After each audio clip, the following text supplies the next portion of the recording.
everybody. Sara Taylor here at Villa Finale. Do you have a Bonaparte in your house but you're not sure who it is? Are you uncertain as to which Bonaparte graces your walls? Which Napoleon is it? And aren't all those numbers confusing?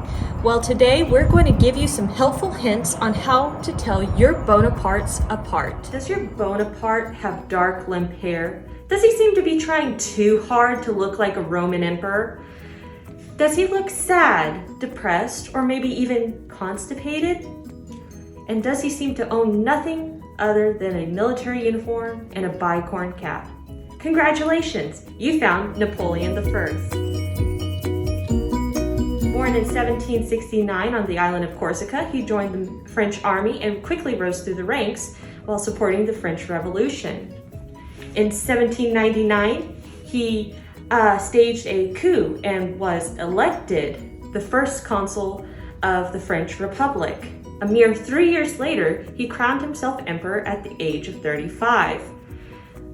A few years later, he proved once again why it's always a bad idea to invade Russia in winter and was exiled. The exile didn't stick though, and after a brief comeback, he was handily defeated at the Battle of Waterloo, and this time the exile stuck. Next up, does your Bonaparte have blonde curly hair and bright blue eyes? Is he a tall drink of water? Does he seem like every dashing male lead from your favorite period drama? And does he have a thing for military uniforms in varying shades of white or blue? Congratulations, you found Napoleon II. Napoleon II was the child of Napoleon I and his second wife, born in 1811.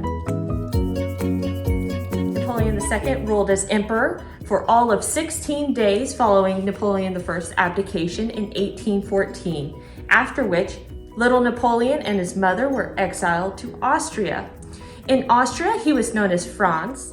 He started to show just as much interest in the military and politics as his father had, but he wasn't allowed to join other boys and play in the reindeer games because everybody was worried he'd be just as good, if not better, than dear old dad. After years and years of nagging, he finally got a commission to lead his own battalion at the age of 21, only to be struck down by pneumonia and die several months later in 1832. Posthumously known as the Eaglet, probably because he shared that noticeably Napoleon nose. Lastly, but certainly not least, does your Bonaparte have a grade A handlebar mustache and goatee? Does he seem seriously in need of a nap, but also capable of literally boring you to death? Does his uniform have way too many medals on it? Congrats, you found the last Napoleon, the third Napoleon to be precise.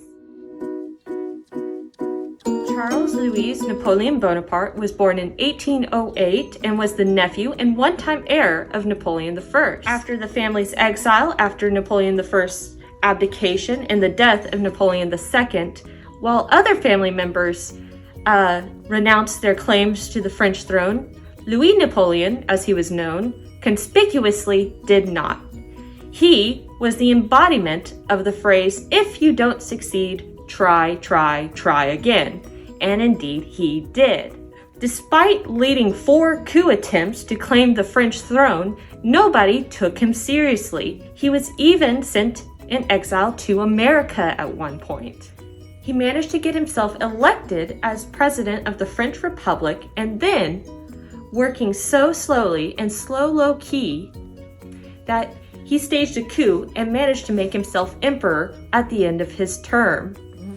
If you want to thank someone for how Paris looks today, you can thank Napoleon III. Coupled with several strings of military victories, Napoleon III thought he was on his way to outdoing his famous uncle.